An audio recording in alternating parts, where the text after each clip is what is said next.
advocate ka di nagsimulang mamahayag, sandigan ang boses ng mamamayan.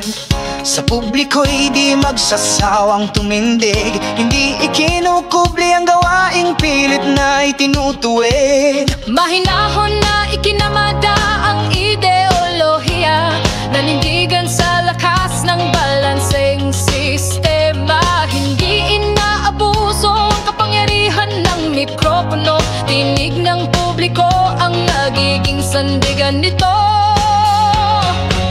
Sa balita at impormasyon, walang kinikilingan, handang magsilbi, katotohanan ng kinakatigan. Di kayang pagtakpan ng higanteng pangalan, paninindig ang malaya ay walang kapantay. Bicol TV Sorsogon, sa publiko ay umaalalay.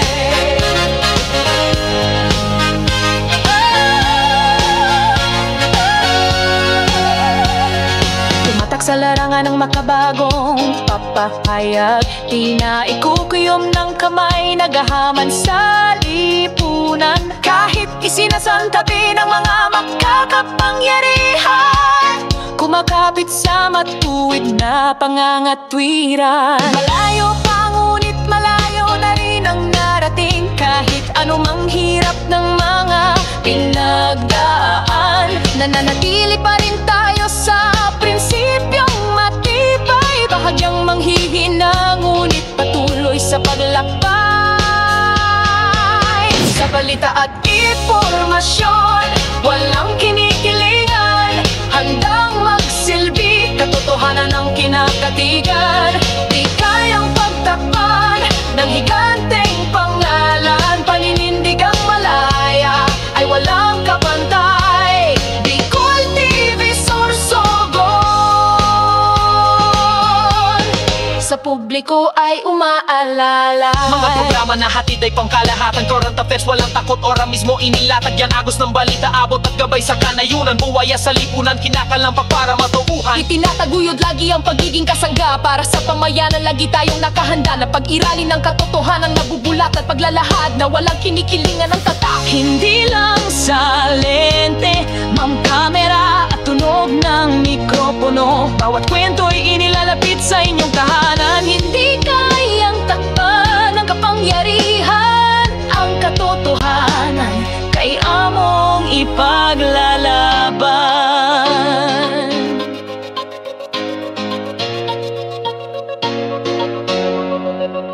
Sa balita at impormasyon, walang kinikilingan, handang magsilbi, katotohanan ng kinakatigan. Di kayang pagtakpan ng higanteng pangalan, paninindig ang malaya ay walang kapantay. Bicol TV Sorsogon, sa publiko ay umaalalay. Sa balita at impormasyon, walang kinikilingan, handang magsilbi, katotohanan ng kinakatigan. Di kayang pagtakpan ng higanteng pangalan, paninindig ang malaya ay walang kabantay. Bicol TV Sorsogon, sa publiko ay umaalalay.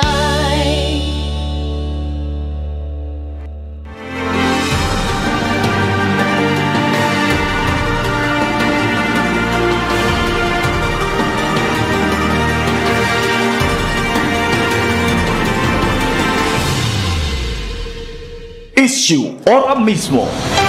Issue pampubliko. Issue pangklaro. Issue hatod aksyon sa Indo ora mismo. Issue ora mismo sa Bicol TV. This program is brought to you by Christina's Resort, Starboard Inn, Angel Resort, CCDI, Computer Communication and Development Institute, where IT quality happens. Westex Institute of Technology, LJ Aqua Farm and Resort, Viña Soto Resort, Solis Institute of Technology, Bulan Campus, Bulan, Sorsogon, Dream Pure Aesthetics, Korea Resto Bar, VLD Hotel, Sorsogon 2 Electric Cooperative, Peter Paul Philippine Corporation, Antings Grill and Resto, Gubat St. Anthony Cooperative, Victorino Bitong Daria. Magandang umaga, Pilipinas kong mahal, Luzon, Visayas, Mindanao. Magandang umaga sa lahat ng inaabot ng ating programang Issue Ora Mismo dito lamang po sa Bicol TV Sorsogon. Live na live tayo napapanood sa Facebook page ng Bicol TV at syempre napapanood din tayo sa YouTube channel. Ang inyong record, si Rosario Amistoso. Magandang umaga, Pilipinas!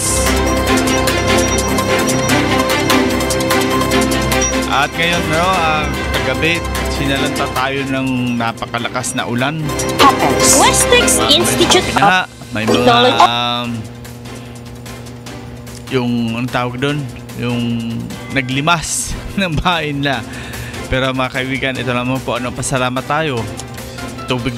Tubig lang yan. Pagkawala ng ulan, syempre, umaawas na rin ng tubig. Kaya pasalamat pa rin tayo. Si Bagyong Tino, ewan ko, Tino, pero hindi matino itong kausap eh. Kaya, mga kaibigan, ingat-ingat pa rin tayo sa ating araw-araw na mga ginagawa. Kagabi talagang kada barangay dyan sa may Almendras, Cogon, dating hindi raw binabaha dyan, bahang-baha kagabi. Dyan sa parte ng Bulabog, sa Sawanga, mayroon din. Kaya ano lang tayo, ingat-ingat lagi. And mga kaibigan, maraming mga naapektuhan na hindi wag na natin sisihin. Sasabihin nila dahil kay Governor Amor, dahil kay Chis Escudero, dahil kay Esther Amor. Diyos ko naman, yan po ay kalikasan. Kahit saan naman po tayo pumunta, ang kailangan natin is mag-ingat. Alam nyo, ang Provincial Government of Sorsogon talagang lagi nakaalala sa mga bagay nila, si Governor Buboy Amor, si Mayor Esther Amor, lalo ng ating senador, si Chis Escudero, at lahat ng mga nanunungkulan dito sa ating probinsya. Pagpasalamat po natin at nandito sila or nandyan lagi sa kaagapay kaagapay sa ating pamumuhay. At ngayon, bilang daan muna natin ang ating mga balitang pambansa, balitang nasyonal mula sa pahayag Filipino Star ngayon. Sa ulo ng mga balita, Dawit sa 5 flood scam gigisahin sa Nobyembre Agis. Next Monday. Hirit na TRO ni Jinggoy versus Bryce ibinasura ng Korte Suprema. Eman at Jan Zabil inihain sa Senado. Dolomite probe sisimulan na ng Kamara. At AI gagamitin para di mapag-iwanan Pilipinas sa teknolohiya ayon sa Pangulong Ferdinand Marcos. At narito na ang mga balitang pambansa, balitang nasyonal, ang mga detalye. Dawit sa 5 flood scam gigisahin sa Nobyembre Agis.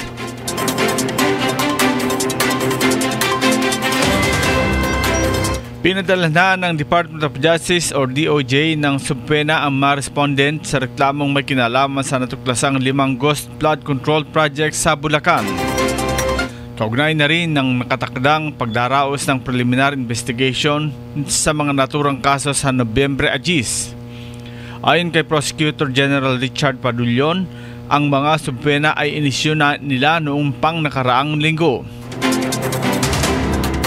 Nang tanungin kung sino-sino ang mga pinadalhan ng subpena, sinabi ni Padulyon, all the respondents in the 5 cases. Una naman ang sinabi ni Padulyon, noong nakaraang linggo na padadalhan nilang subpena sina dating Department of Public Works and Highways Engineer Henry Alcantara Bryce Hernandez, RJ Dumasig at JP Mendoza upang matiyak ang pagdalo ng mga ito sa isasagawang paunang pagdinig sa mga kaso. Samantala, ayon sa DOJ Officer in Charge Frederick Bida, ilan sa mga subpoena ay personal pang isinilbi sa mga respondent. Matatandaang una nang iturnover ng DOJ ang 5 kaso na may kinalaman sa malversation, falsification of public officers, falsification by public officers, perjury at paglabag sa anti-graft and corrupt practices sa Office of the Ombudsman noong Oktubre para sa kaukulang assessment at review.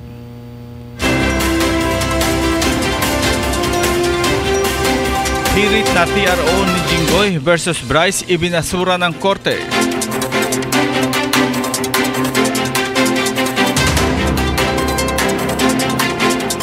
Ibinasura ng San Juan Regional Trial Court Branch 160 ang kahilingan ni Senator Jinggoy Estrada na magpalabas ng Temporary Restraining Order o TRO laban kay dating Department of Public Works and Highways Bulacan 1st District Assistant Engineer Bryce Hernandez.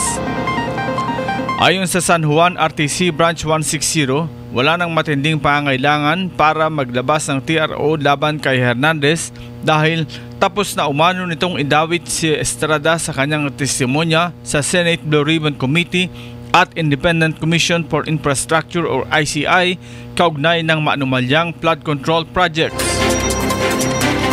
Una nang naghain ng civil case for damages with a request for TRO ang injunction ni Estrada laban kay Hernandez kaugnay sa mga akusasyon sa pagtanggap ng kickbacks sa maanumalyang flood control projects na aniya ay false, malicious, and defamatory accusation.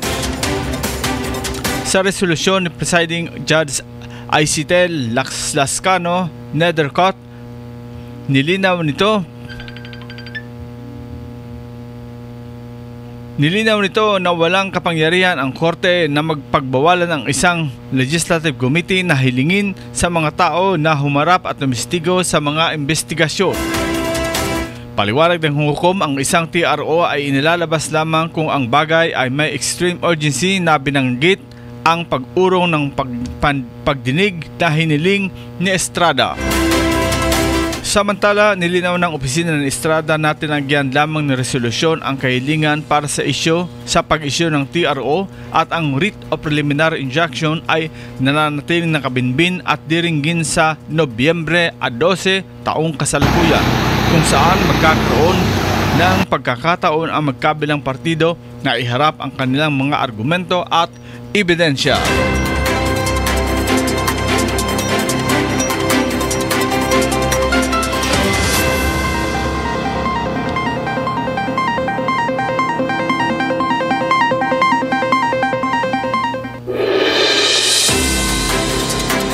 Eman Atienza Bill inihain sa Senado.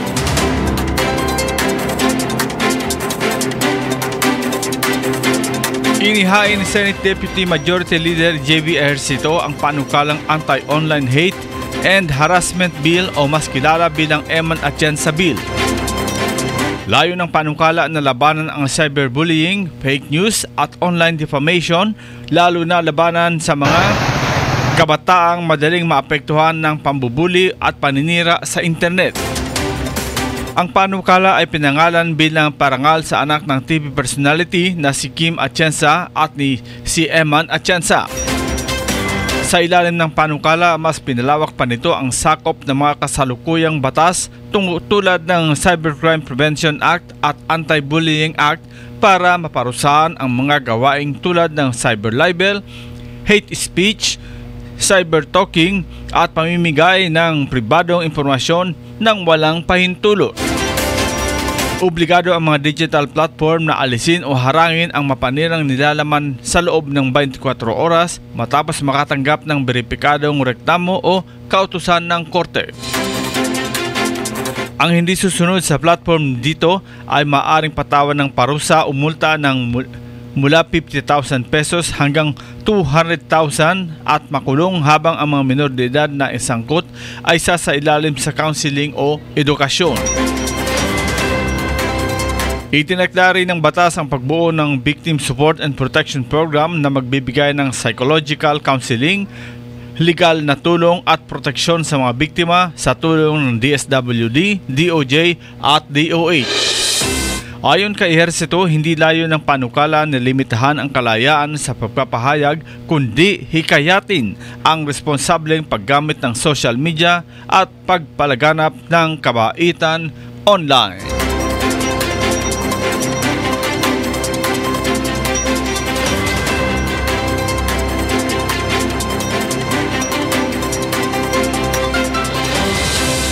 Dolomite probe, sisimula na ng kamera. Sisimula na ng House Committee on Public Accounts ang investigasyon sa Manila Bay, Dolomite Beach sa Nobyembre 17. Sinabi ni Bicol Saraw Party List Representative Terry Ridon na aalamin sa investigasyon kung talaga bang kailangan ang proyekto alinsunod sa Manila Bay Sustainable Development Master Plan, gayon din ang mandamus ruling ng Korte Suprema sa Manila Bay Rehabilitasyon.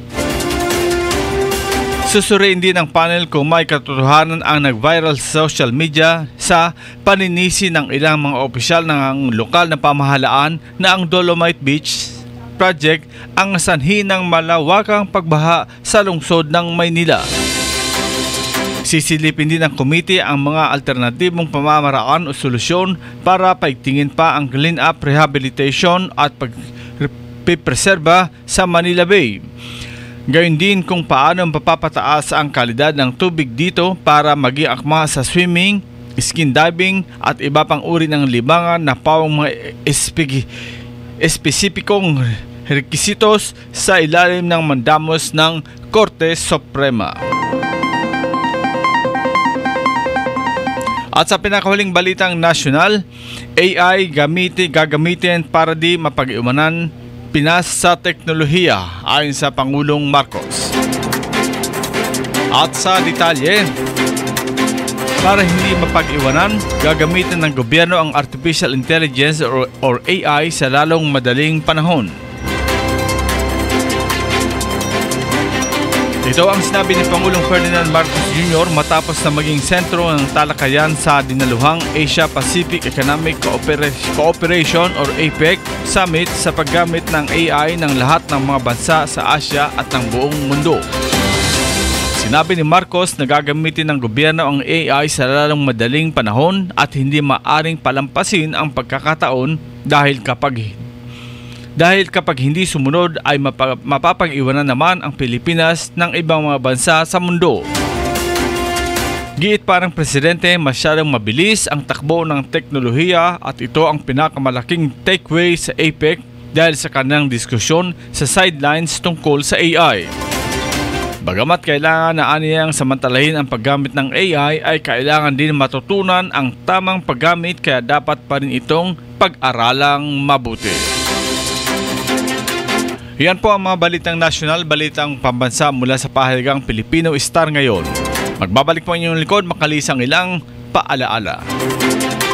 This program is brought to you by Christina's Resort, Starboard Inn, Angel Resort, CCDI, Computer Communication and Development Institute, where IT quality happens. Westex Institute of Technology, LJ Aqua Farm and Resort, Vinya Soto Resort, Solis Institute of Technology, Bulan Campus, Bulan Sorsogon, Dermpure Aesthetics, Korea Resto Bar, VLD Hotel, Sorsogon 2 Electric Cooperative, Peter Paul Philippine Corporation, Antings Grill and Resto, Gubat St. Anthony Cooperative, Victorino Bitong Daria.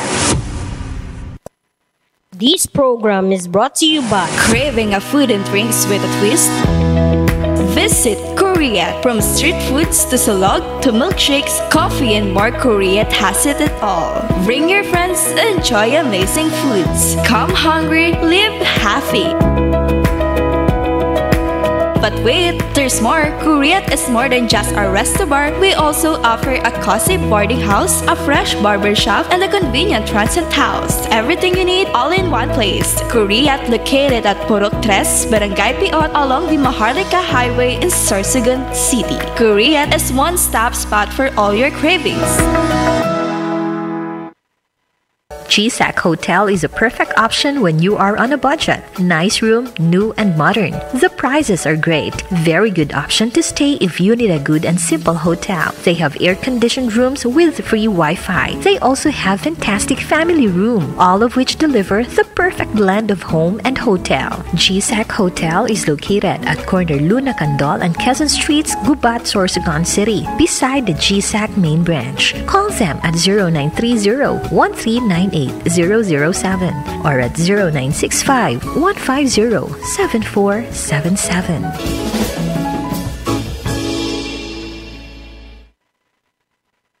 Are you in need of compassionate and expert medical care? Look no further than GSAC General Hospital Incorporated, where your health is our priority. GSAC General Hospital Incorporated has a team of dedicated and skilled healthcare professionals committed to delivering the highest quality care to you and your loved ones. GSAC General Hospital Incorporated offers the following services: 24-hour ER services, internal medicine services, pediatric services, OB/GYN services, anesthesia services, ENT services, emergency medical services, X-ray, ECG, and laboratory services, newborn screening services, pharmacy, outpatient services, and state-of-the-art hemodialysis services. GSAC General Hospital Incorporated is also PhilHealth accredited. GSAC General Hospital Incorporated is located at Burok 5, Barangay Road, Balagor, Sorsogon City. For inquiries, you may visit their official Facebook page, GSAC General Hospital Incorporated, or call their cell phone number 0970-311-7306. GSAC General Hospital Incorporated, the healthcare you can trust.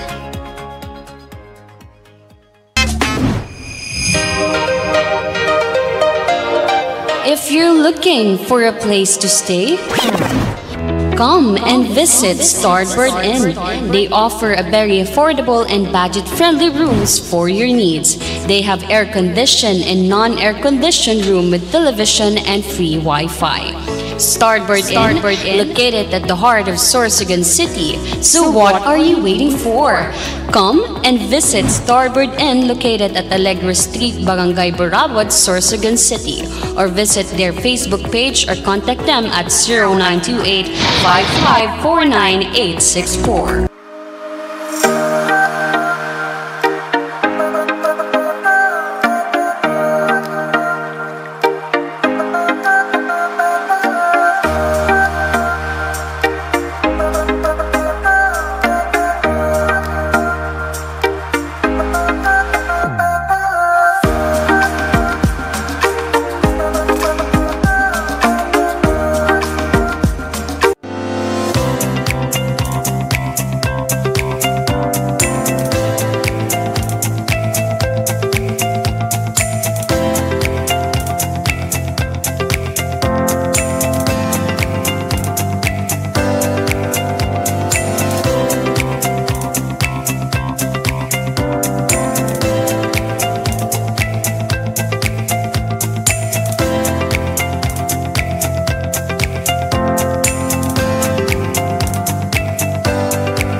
Gubat St. Anthony Cooperative is a multi-purpose cooperative offering a wide array of savings and loan products. GSAC offers high-yielding interest rate for savings for education, retirement, time deposit, affluent, youth savers, and regular savings accounts. GSAC also offers financing services for businesses, agriculture, private and government employees, marketing, medical, housing, and many more. GSAC also offers allied services such as GSAC Mart, GSAC Hotel, and GSAC Diagnostic Center. For your medical needs, we have GSAC General Hospital Incorporated. To help you in your agricultural ventures, we have 222 Agri-Industrial Corporation. Visit the nearest GSAC branch now. GSAC, the keeper of your trust.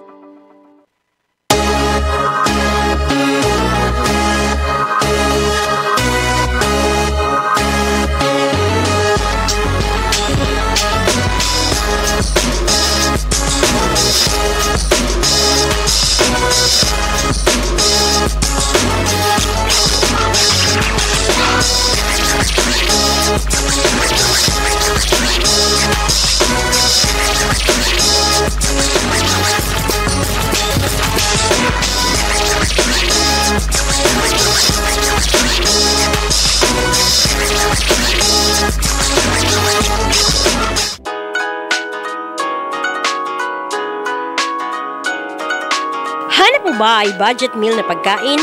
Huwag nang mag-alala dahil nandito na sa Sorsogon City ang Anting Grill and Resto na sa halagang 99 pesos matitikman mo na ang kanilang tatlong special menu na bulalo, goto at balbakwa.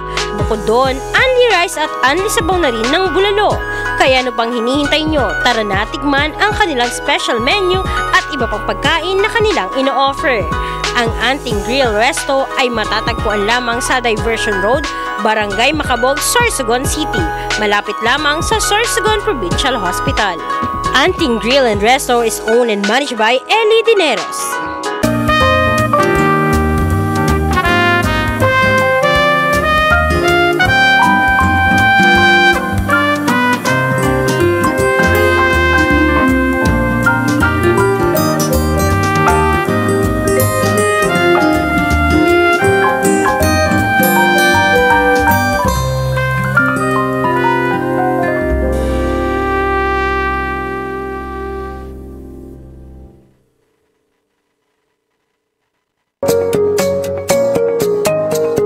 Paano bayaran ng Sureko 2 bill gamit ang GCash?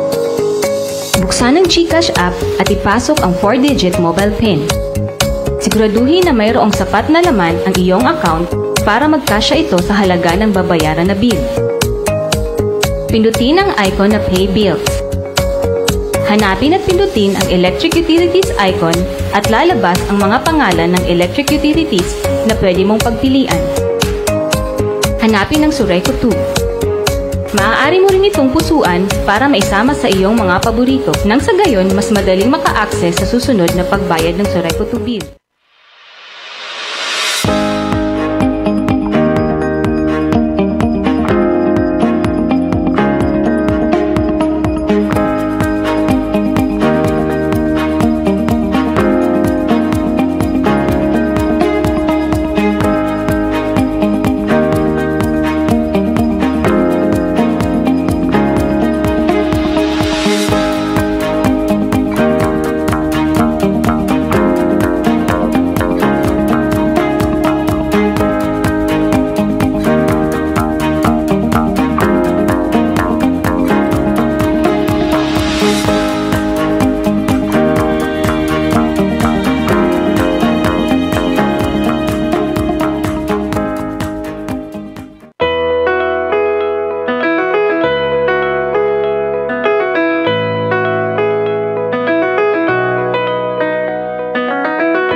ora mismo.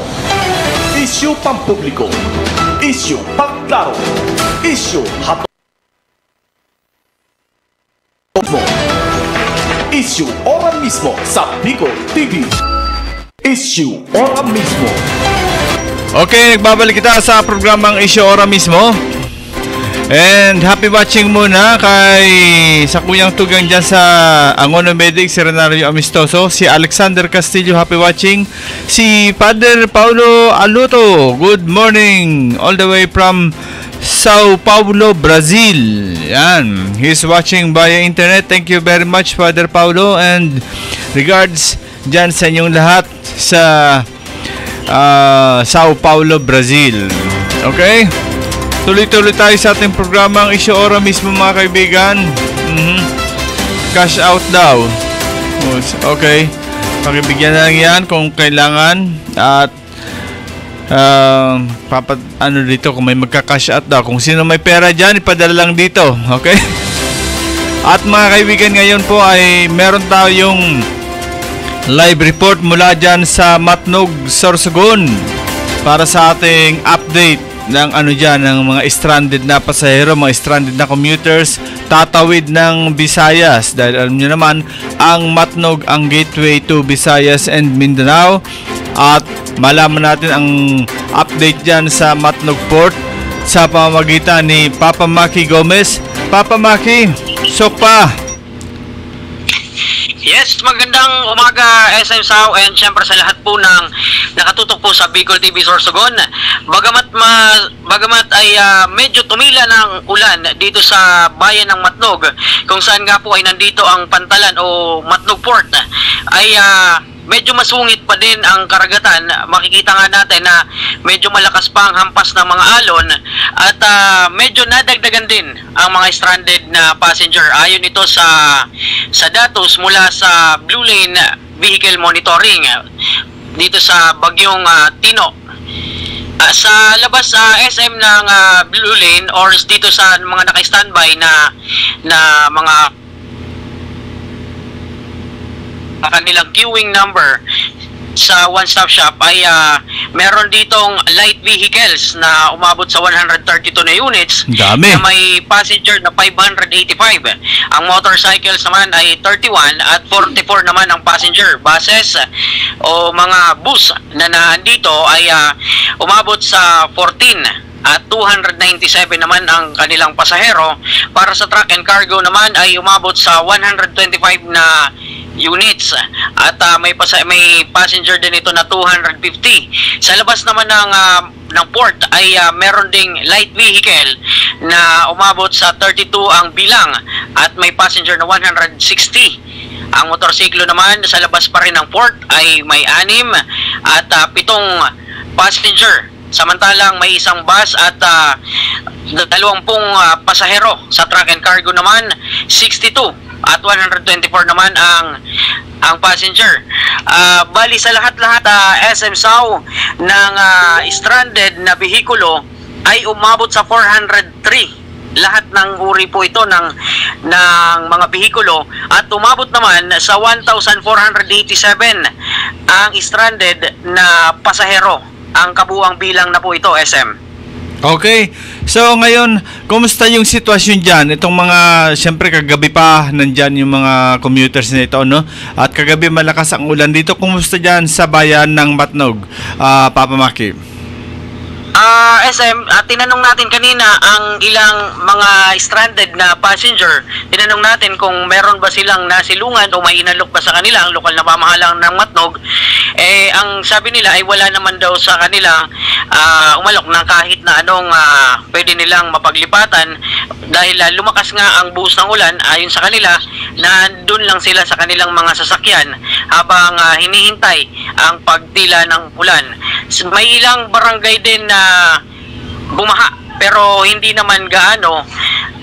Katulad ng barangay Tabunan, medyo bumaha dito. May ilang residente din ang lumipat, pati na din sa ilang mga coastal area ay pinalikas na din ang ilang mga residente. At meron ding mga debris na nahulog or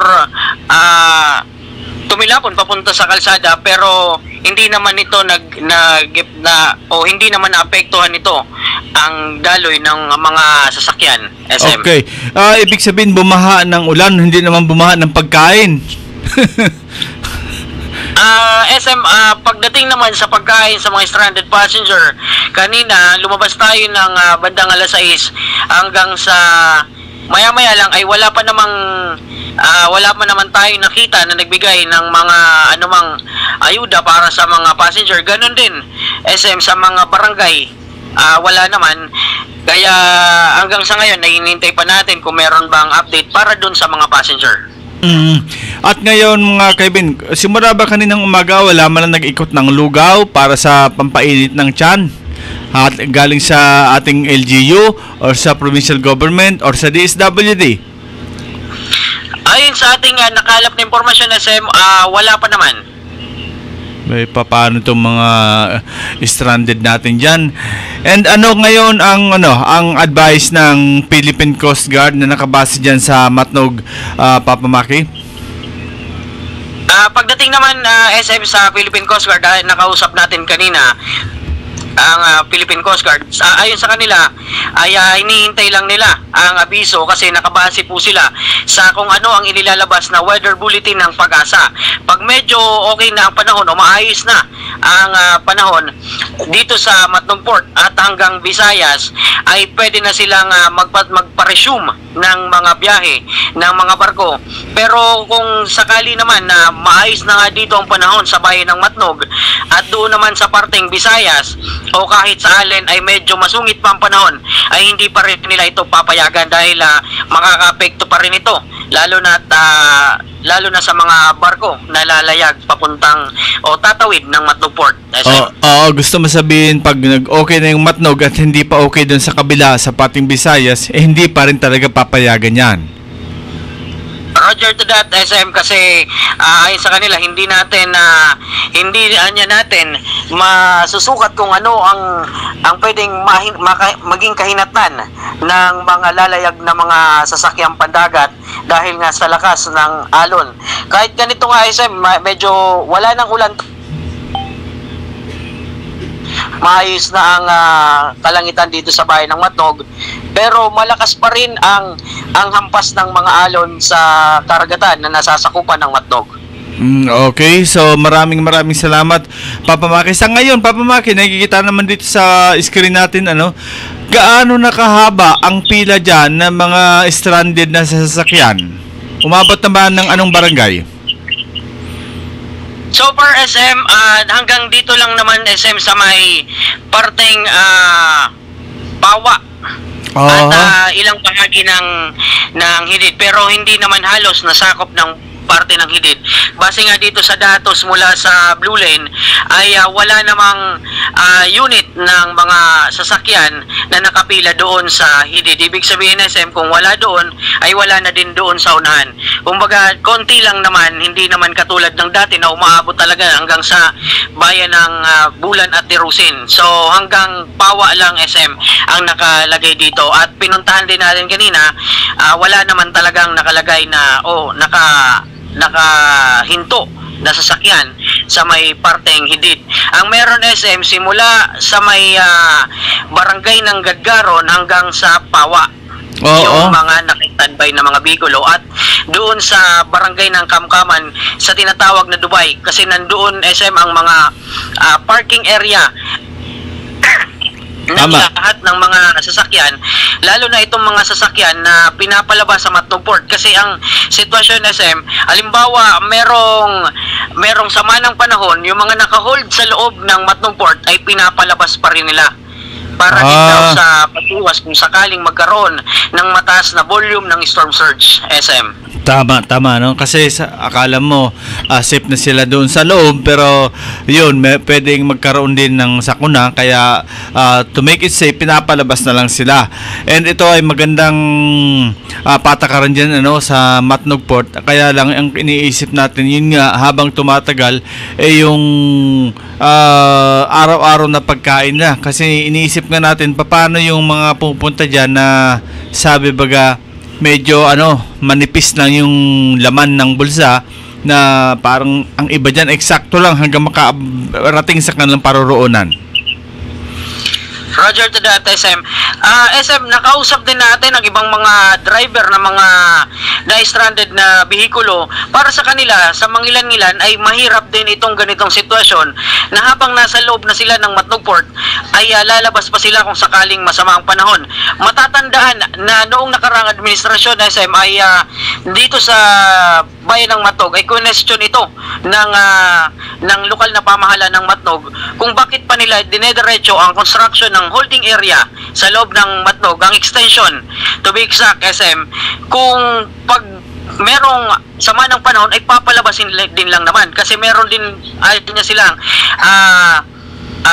plano para sana sa holding area pero nga hindi ito naaprubahan ng Sangguniang Panlalawigan noon at yun ang nagiging problema ngayon, SM, na medyo lalabas pa sila para sa maapektuhan din niya sila. Isa pa, SM, ay apektado din talaga ang mga pasahero, lalo na yung konti lang yung dalang budget na papunta, pauwi sa kanila, naubos lang dito sa pagbili ng pagkain, simula umaga hanggang gabi, hanggang kinaumagahan pa, SM. Yun nga ang talagang problema dyan. Dapat yung holding area medyo malayo dyan sa sa pier. Kasi nga yun nga ang problema. Ngayon magkakaroon ng pag may bagyo or may sakuna or may typhoon signal, palalabasin din. Useless pag ganyan, sana talaga wag nang ituloy yan na pag-construct ng holding area dyan sa malapit sa Matnog Port. At ito ay ilagay na lang sa talagang medyo elevated na lugar at safe. Yes, SM, idadagdag ko lang, SM, isa itong holding area sa naging problema din dito sa bayan ng Matnog, kung saan nga ay itong bagong administrasyon lang ay pinahinto ang paniningil ng users fee dito dahil ito sa walang holding area. Pero sa nakaraang public consultation nila ay ayon sa ilang mga konsehal na naandun sa public consultation ay magrerenta sila ng isang holding area pero hindi nito maikikater ang lahat ng mga stranded na bihikulo. Kumbaga mangilan-gilan lang, ayon sa kanila mahigit 300 lamang, so hindi ito magiging holding area talaga na kanilang uupahan para may pagpatuloy ulit ang users fee, SM. Yun nga lang problema dyan. Magsisingil ka ng users fee, ibibigay mo lang dun sa sa uupahan.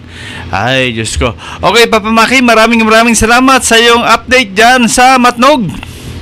Yes, SM, para sa balitang hindi na ikukuyo at serbisyong umaalalay, para sa BTV News Update, Bicol TV, Sorsogon, Maki Gomez.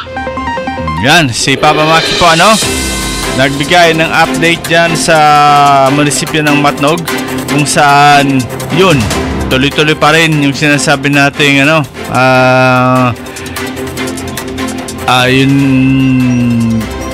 mga stranded na pasahero dyan.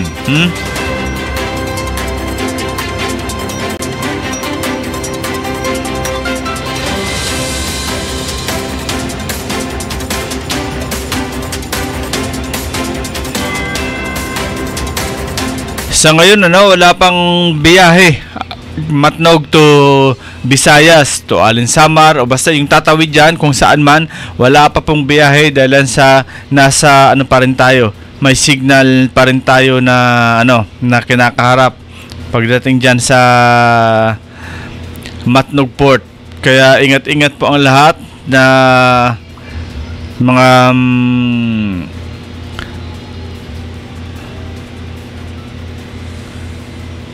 yung gusto pong magbiyahe or sabi nga yung mga naka-stranded dyan, na lang muna, tiis-tiis muna at medyo hugot pa ng sinturon sa mga gagastusin. Or yung iba naman dyan, abang-abang na lang kayo kasi sigurado naman hindi naman magpapabay ang ating Provincial Government of Sorsogon sa pagbigay ng mga ayuda in kaso kung magkakaroon dyan ng tuloy-tuloy yan.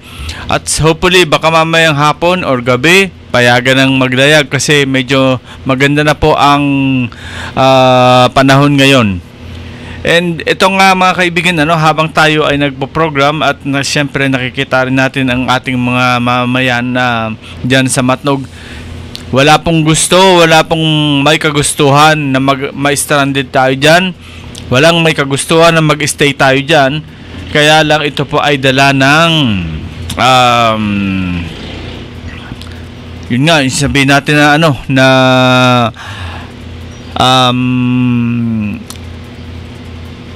kalamidad. At sa kalamidad na yan, ito ay talagang pasiguro tayo sa pag-iingat. Okay? Mag-ingat, mag-ingat, at mag-ingat. Yan po ang natin, ang pinaka numero 1 dapat gawin. Mga kaibigan, dito sa atin sa Sorsogon City kagabi, talagang parang lang yun biglaan yung buhos ng ulan bago mag 7 PM.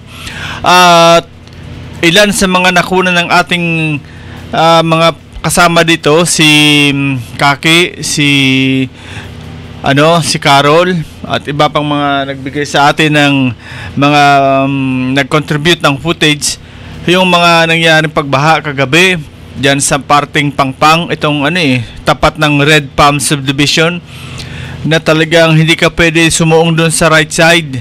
Kakainin mo yung isang lane dyan sa left side kasi ang taas na ng tubig. At dito naman sa Almendras, Cogon, grabe yung ulan na pinasok. Yan, saan yan, Papa Harold? Almendras, Cogon yan, na sabi nga ni Miss Kaki, dati hindi naman daw dyan sila naapektuhan. Yung baha ng Balogo, pinasok na yung Almendras. Pinasok na yung Almendras dahil dyan sa sa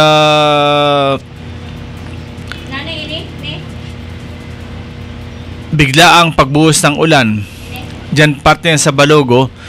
At sa sobrang volume ng tubig, pinasok pa nito ang ang Almendras. 'Di ba? Diyan naman parte sa Pangpang. Grabe yung buhos din ng ulan. Kaya dito sa atin mga kaibigan, maya-maya makakausap natin si Cap Arles Sanaban dyan sa Pamurayan. At ito pa, mayroon pa tayong caller na sa labas, si Miss Carol Lutino na, Delgado pa, para sa kanyang update. Carol, magandang umaga. Good morning, SM. Yes, good morning. Sa Barangay Bulabog ngayon. Kagabi po, matinding pagbaha ang naranasan sa Bulabog, West District, Sorsogon City, bandang alas 7, November 3, kasalukuyang taon, dala ng patuloy na pag-ulan dulot ng Bagyong Tino. 5 minuto ang itinagalan ng baha, subalit nag-iwan ito ng malaking pinsala sa mga ari-arian at kabuhayan ng mga residente. Apektado ang Purok 4, 5 at 6 ng nasabing barangay. Ayon sa mga residente, mabilis na tumaas ang tubig baha dahil sa walang tigil na pag-ulan. Kabilang sa mga naapektuhan si Arlino, isang mangingisda na kahit nangangalit ang panahon, ay pinilit pa rin pumalaot. Hindi na rin naisalbahan ng kanyang asawa ang kanilang mga gamit, kabilang ang kalahating sako ng bigas, mga kagamitan sa kusina at damit na inanod ng baha. Magdamag na naglinis ang mga residente sa kanilang mga tahanan, kung saan nag-iwan ang baha ng sandamakmak na basura. Si Nanay Ligayang Monte, isang bedridden na residente, ay inilikas ng opisyales ng mga barangay kasama ng mga kawanin ng SPDRRMO o Sorsogon Provincial Disaster Risk Reduction and Management Office. Ayon kay Nanay Ligaya, inabot siya ng alta presyon dahil sa labis na takot na malubog sa baha. Siyempre naman, patuloy ang pagtatala ng mga otoridad sa lawak ng pinsala maging sa buong probinsya. Nananawagan ang SPDR-RMO sa mga residente na makipagtulungan sa mga oras ng paglikas upang maiwasan ang anumang sakuna. Pinapayuhan din ang lahat na maging handa at alerto sa anumang pagbabago ng panahon. Samantala, lumabas na si Haring Araw, subalit na iwan pa rin sa mga daanan ang mga putik at basurang iniwanan ng tila gumaganting kalikasan. SM? Yes. Yun nga nasa footage natin talagang halos biglaan yung yung ulan kagabi at sobrang lakas talaga na hindi ini-expect, kaya siguro yun nga sabi mo may mga sa isang bahay pati yung kalating sakong bigas hindi na nila naisalba. Pero yes SM. Actually may isa pang may bahay din na hindi natin na-mention na wala po talagang naiwan sa kanila. Pati mga kubyertos, halos lahat ng gamit sa bahay nila. Ang tanging naiwan lang sa kanila ay ang bahay na gutay-gutay na yung kanilang mga dingding at saka yung maputik na sahig. Kaya minabuti nila na pumunta sila sa evacuation center kagabi. Pero as of now, ang mga nakastop na po ang komersyo ngayon, yung mga mangingisda dahil na din sa takot, napilitan silang umuwi kagabi. Okay. So, ayan Sa ngayon, Carol, nandun ka kasi kagabi. Kumusta naman ang naging mga pag-rescue doon? Kung saan sabi mo dinala na sila sa sa evacuation center? So far SM naging open naman po ang SPDR-RMO at saka ang mga kawani ng barangay at saka mga opisyales. Ang sabi ng SPDR-RMO, just in case po na bumalik ulit yung ulan at saka tumaas ulit ang tubig at may kailangan na ilikas ulit, kasi sa ngayon po ang realidad talaga SM ng mga residente, kasi minsan may mga matitigas din ang ulo. Hindi napupersa ng mga opisyales ng barangay na sila ay mailikas kaagad-agad dahil nga sila ay mas pinipili po nila na mag-stay sa kanilang mga bahay. So, ang ginagawa ng mga opisyales at saka mga tanod ng barangay, nakaantabay lang sila palagi na just in case po na may mga ngailangan po ng tulong, na andyan lang po din sila. At saka ang SPDR-RMO din po, nag-assure na din po sila na one call away lang din po sila. Yan. So, okay, At sa ngayong umaga, siguro, hupa ng baha. Nandun pa rin ba sila? Nandiyan pa rin sila sa sa evacuation center? SM, nag-COE na din po ang mga evacuees natin. Pero, kagabi pa rin, madali naman pong nagpaabot ng pag-rescue ang city government. Actually po, humingi na rin po sila ng lista ng mga apektado ng baha na inaasahang one of these days na ipapaabot na rin sa kanila ang tulong. Yes, yan ang pinaka-importante, yung tulong, kasi ito yung yung kailangan nila sa ganito mga sitwasyon, lalo na yung bigas na iniingat-ingatan nila, inabasa, hindi mo naman pwedeng lutuin pa. So, okay, Carol, maraming salamat sa iyong special report sa ating programang Issue Ora mismo.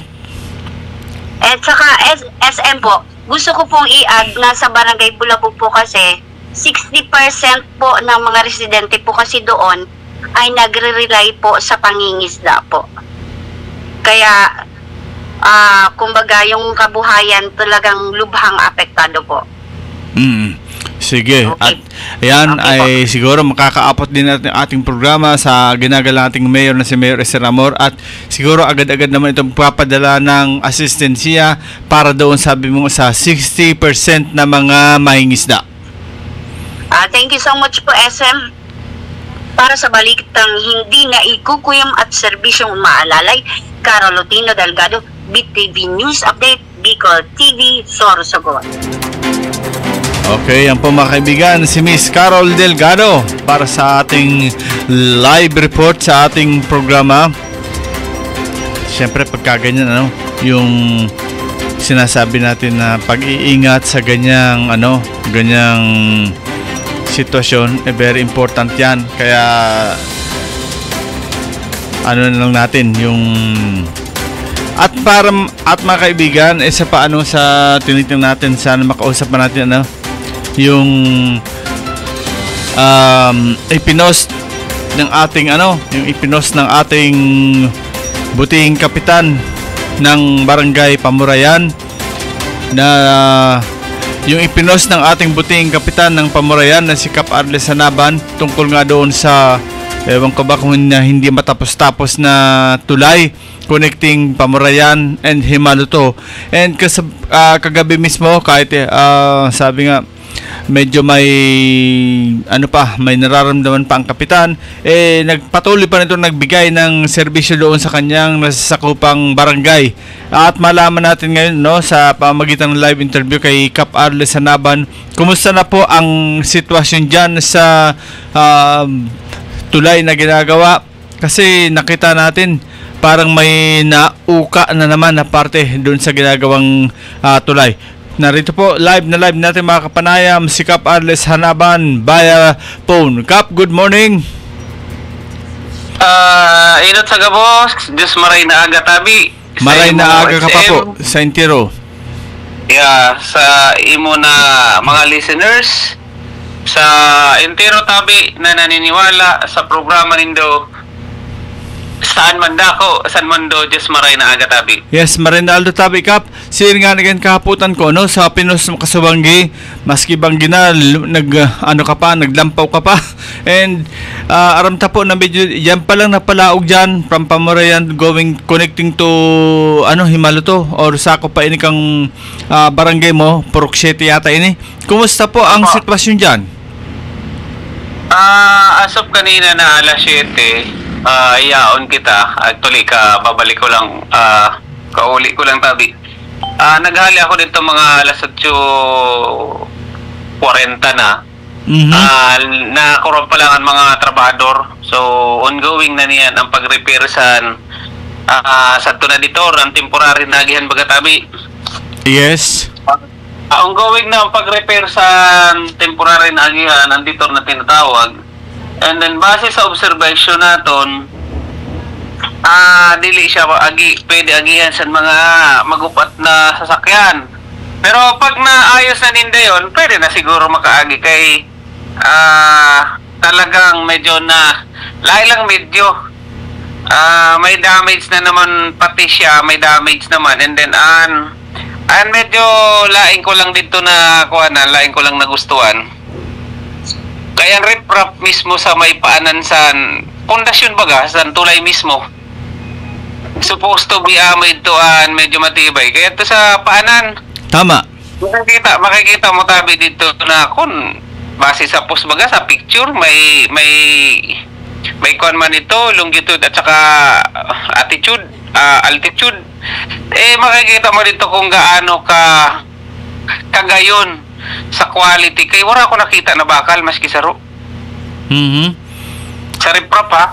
And then pag-abot naman sa approaching, sa taas naman, sa tulay baga, by approaching nakita ko lang dito na pinilap ninda bago baga approaching ito na tulay. And then after that, may approaching, may kalsada na.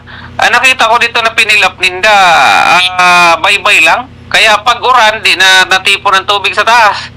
Ito na bye-bye, buminaba yung tiro, halos buminaba. So, makita mo dito na wala kanin graba o boulders o bato man lang na nakabutang, puro bye-bye.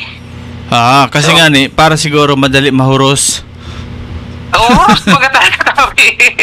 Sorry sa word naghuros ang mga binutang nila na pinilap. And then ito na pinilap ko, tamo na ito sa simentohon kay approaching.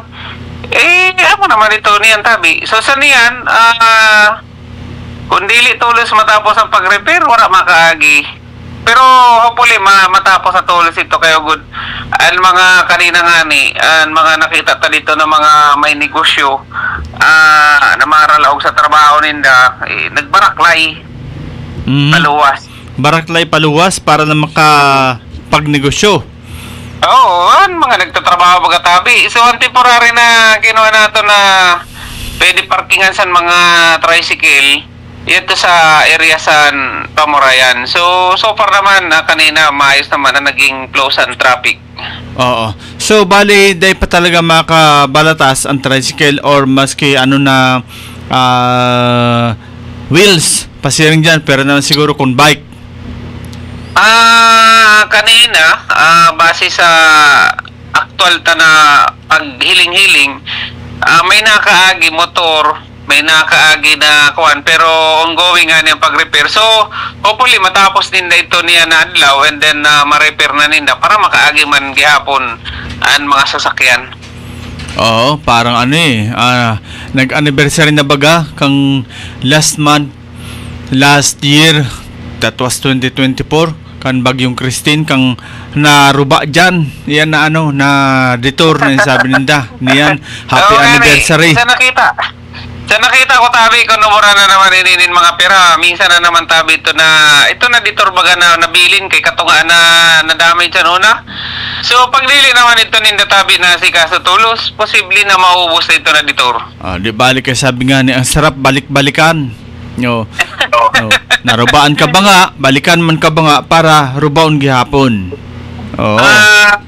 Dili ka pa nakita ang integrity sa poste sa pilote kay medyo kanina dakupan tubig. So pag pag naghupa ang tubig, pag dit na lang ang tubig, kita balikan tagihapon ito kay kun may damage sa tong pilote, may tong problema. Oo, talagang yan sabi nga iyon yung pagkakausahan san pagpadagos na pagkaruba kung dahil ito maayos. Pag dili tulos nila na ayos ito na riprap dito sa paanan sa tulay, makikita dito ang minudensya kung anong laman. Kumbaga sa tao, makikita mo ang lawas pag nahubaan. Oo, makikita mo yan. Nahubaan na ito, laman na ang minudensya, ang mga internal organs sa baga. Wala dito nin bakal na nakita ako. Siguro basi na malikmata lang ako, pero wala ako na bakal na nakabutang dito. Kumbaga, na yan talagang na ngunyan. Speaking of grabe na investigation sa flood control, pa rin yan? Ano ba matatawag mo dyan? Okay lang ba dito? Kasi malayo naman sa Manila. Nasa sa indatabi na, basta kita, kung ano nakita nato na mong pinaabot para sa information sa nintiro, layo manini ko na Okay. Base sa binaba ko ito tabi dahil sa duwa na side. Binaba ko talaga para makita ko personal. So wala ako nakikita tabi na bakal maski saro. So ang sheet file di ko lang makita kay medyo hatas pa. Kita ko na taud-taud maski marot ang pamati, kita ko na taud-taud kung ano na talaga ang lagay sa na pilote and then kung may sheet file. Maray pa ito na sa imbay ito sa Ungovernor sa Davao Oriental nakakita maski paano ninsaro na bakal pero ikaw wala pala mo nakita diyan. Base sa ditabi na ko base sa ditabi na picture ko. Wala talaga ako nakita. Sinumbin ko tabi ni. Wala talaga ako nakita. So, naman ang sabihin ta, wala bakal. Okay. Base lain na yun kay puanin bakal. Di ba ang contractor kayan ang Centerways? Yes. Amo na tabi. Ada ha. Parang wala kang alam, napakamaldito ng barkada kong ito. Biruin mo, ang sinasabi nga nila na base sa interview sa mga nakaraan, sila mismo nagsabi, mga 7 months lang yan. Pero 2 years na tabi niyan, may augmentation na ginawa sila. Hanggang ngayon, wala rin. Pero sa totoo lang naman talagang tao, doon bibilang lang sa daliri. Paano mo matapos yan? Baka lang yon yung sinasabi 7 months hindi sinabi yung karugtong na 5 years and 7 months or ilang taon muna tapos saka na magbibilang ng 7 months. Hindi ko maintindihan. Yan may crack may crack. Baka nang nakapatong to. Oo nga. Yan Ayan. So well, May hagdan man baga. Sana hindi nga to crack na pinagkukuha na sa girder o yung pilote. Pero mamaya makikita natin to pag konti lang tubig. Oo, siguro anyway, abutin niya siguro ng 5 years para kung masira man, hindi na saklaw ng warranty yan. Kaya pwedeng maglagay naman ng panibagong budget. Ang problema na kasi yan lagi na lang problema yan. Yung sabi ka, way back last year, nung pinuntahan natin yan, ang ating mayor, si Mayor Esther Amor, talagang yung isang portion ng ng sheet pile, ginawang parang tulay lang para makatawid ka sa kabila doon sa Maluto. Pero hindi nagdalawang isip ang ating mayora. Kumbaga, hinulat pa niya na ma-welding. Niyan, sarong taon na, siguro pwede nang bumalik din si mayora kaupod ang bilog ng council para naman na tayo, sabi nga ang 7 months plus 2 years na, kumbaga. Actually, may kwan nito tabi SM si DPW kaysa hindi pa trabaho dapat ang monitoring nila ang pag-oversee nitong project sa kanila to. And so far nga, base nga sa report ng mga tao kanina, and then hanggang sa umalis ako, and then hanggang ngayon wala pang injuries ng DPWH na nagpunta doon para tingnan. Siguro sa dami siguro. Tama, kasi sa dami naman siguro ng siguro ng kontrata nila, iniisa-isa muna. Yung Sorsogon sa atin naman yan diyan na lang muna yan. Doon muna tayo sa ibang lugar. Nasa kanila na yun, at least naman in fairness naman sa lahat. So ito naman na informasyon galing naman to sa residente ng barangay Maluto in Pamurayan. So kami kasi ang nakakaranas kung anong nangyayari sa amin. Ito yung sinasabi ko lang, gusto ko lang na nalinawin. Hindi naman to kung ano man. Ito yung gusto natin na dapat na maiparating sa inyo. Sana hindi kayo nagagalit sa amin, lalo na sa barangay Pamurayan, kasi parte to ng trabaho natin. Ngayon, kung sa tingin ninyo naalibad-barang kayo sa barangay Pamurayan o sa kapitan sa barangay Pamurayan, trabaho kayo ng tama, kasi trabaho lang, puro trabaho lang tayo. Kung maayos ang trabaho ninyo, hindi naman kayo pupunain kasi kung maayos naman, pinupuri naman kayo, ngayon talagang palpak talagang patrabaho ninyo, wala talaga tayo magawa. Sabi nga sabi baga, trabaho ng tama para hindi kayo tamaan.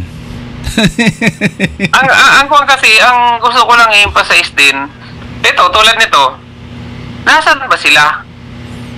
Ba't naghahanap ka pa wala na dyan? Hindi nga. Pag mga ganito na, nasaan sila pag may mga ganitong problema? Sino ba ang unang-unang nagsasakripisyo sa mga hindi matanos na trabaho nila? Di ba kami? Kami kasi ang mga nandito sila, pag bumaba dito, wala naman sila rito. Wala silang bahay. Wala silang mga property dito. Wala silang kung ano man. O pagkatapos sila, di tapos na. Wala. As in, pakiram ko ngayon sa iyo, kaya wala man niya kamo da.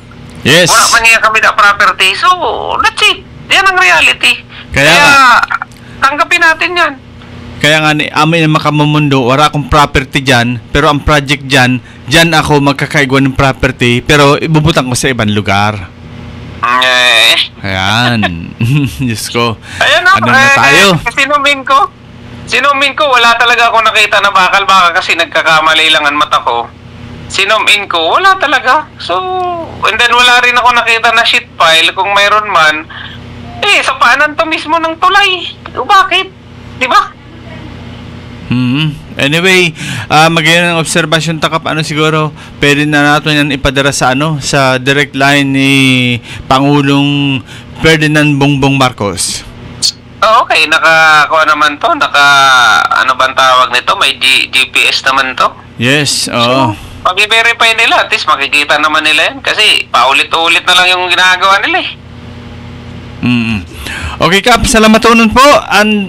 Kumusta po sa parte kan Pamurayan ang nangyaring biglaan na pag-uran kasubanggi? Sa parte po kan Pamurayan sa barangay mo?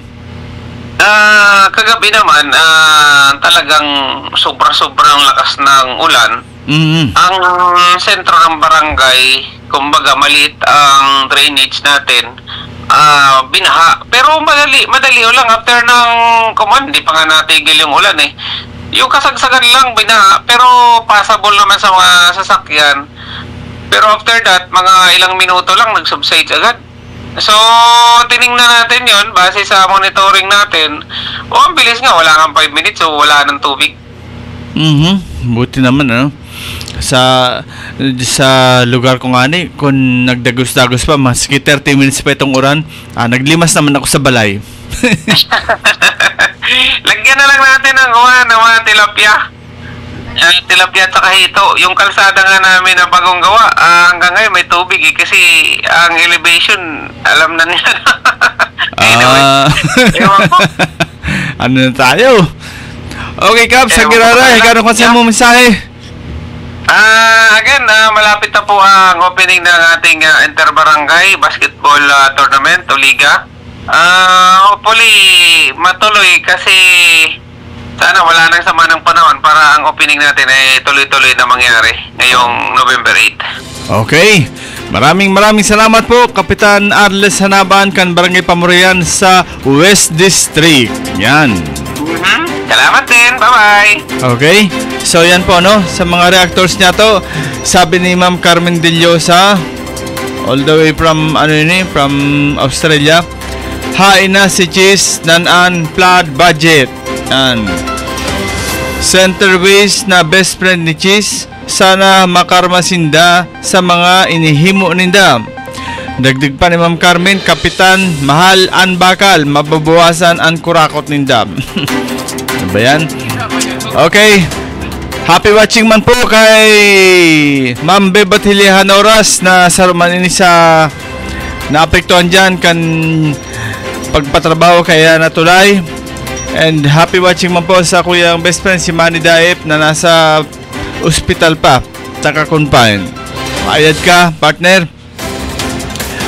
Okay, isang kunyan mga tuga, mamaran mo kita para sa programang Isyu Ora mismo. Maraming salamat kay Carol Delgado, kay Papa Maki, and kay Kap Arles Hanaban sa indang pagtaunin live report. Sa ngaran kan billing staff kan Bicol TV Sorsogon, sa technical side si Papa Harold Maraynalda po, asin Diyos Mabalos, probinsyanin Sorsogon. Isyu Ora mismo. Isyu pampubliko. Isyu pagklaro. Isyu hatod aksyon sa Indo Ora mismo. Isyu Ora mismo sa Bicol TV. Isyu